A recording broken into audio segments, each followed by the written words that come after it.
Hello বন্ধুরা, কেমন আছেন? আমি শরীফ শুভ আবারও চলে আসলাম ক্যামেরার সামনে। আমি মূলত এই মুহূর্তে দাঁড়িয়ে আছি ফুলপুকুরিয়া ভাসমান বাজারে। একদম যদি আপনাদেরকে দেখানোর চেষ্টা করি যে কেন আমি ভাসমান কথাটা বললাম, সেটা হয়তো সাদৃশ্য প্রমাণ আপনারা পেয়ে যাবেন। মজার ব্যাপার হচ্ছে এখানে যারা বাজার করতে আসে তারা কিন্তু একদম জমি থেকে তাদের ফসল উঠায় নিয়ে আসে এবং সেই সবজিটা, ফসল বলতে সেই সবজিটা উঠানোর চেষ্টা করে বাজারে। এখানে আসলে তেমনটা সিন্ডিকেট নেই বললেই চলে। আমি যদি আর একটু সামনে গিয়ে দেখানোর চেষ্টা করি, একদম তাদের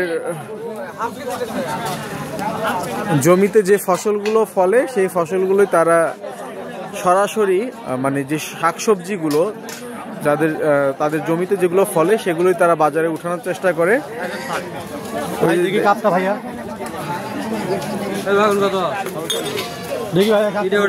এটা অনেকটা উন্মুক্ত ভাবে।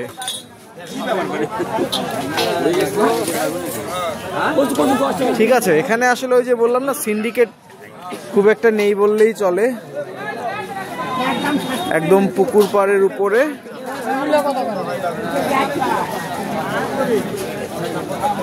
প্রায়ই এই বাজারটা বসে থাকে এবং সর্বসাধারণের জন্য উন্মুক্ত।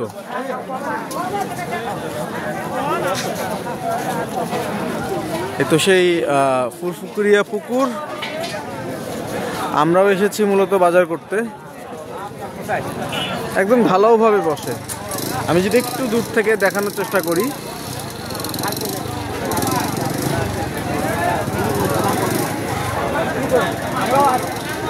আপনারা হয়তো দেখেই বুঝতে পারছেন।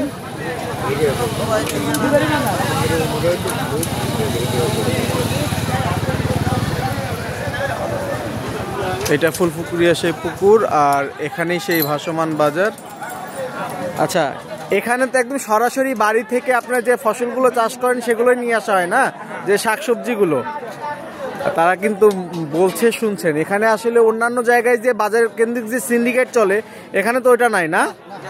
আচ্ছা, আপনারা কিন্তু সবার মুখ থেকে শুনলেন এখানে যারা ক্রেতা বিক্রেতা আছে, এবং এটা কিন্তু অনেক প্রশান্তি। আর মানে ব্যাপারটা এমন যে আপনি আপনার টাকায় বাজার করছেন এবং সেই টাকাটা একদম কৃষককে সরাসরি দিতে পারছেন।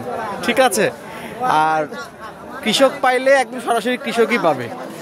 তো আমি আসলে চেষ্টা করি এরকম প্রান্তিক অঞ্চলে গিয়ে বাজার করার জন্য, কারণ এতে আমার একটা আলাদা প্রশান্তি কাজ করে। ওই যে আমি বিগত সময়ে বলেছিলাম কৃষিকাজ নোবেল প্রফেশনের কাজ।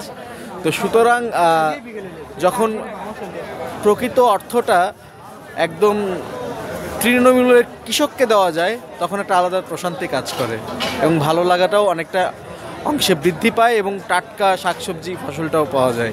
সো এই হচ্ছে বিষয়, এই হচ্ছে আমার মুহূর্ত। দেখা হবে আবারও কোনো না কোনো দিন অন্য কোনো বিষয়ে। ততক্ষণ পর্যন্ত ভালো থাকবেন। আর এই নোবেল প্রফেশনটাকে বাস দেওয়ার জন্য কিন্তু কিছু দালাল শ্রেণীর লোক সজাগ এবং তৎপর। তারা কৃষকের কাছ থেকে খুব স্বল্প মূল্যে তাদের ফসল বা শাকসবজি কিনে তারা সেটা হাত বদল করে করে করে করে সিন্ডিকেট করে। তো সিন্ডিকেট নিপাত যাক, এটাই বলার। সবাই ভালো থাকবেন। ধন্যবাদ সবাইকে।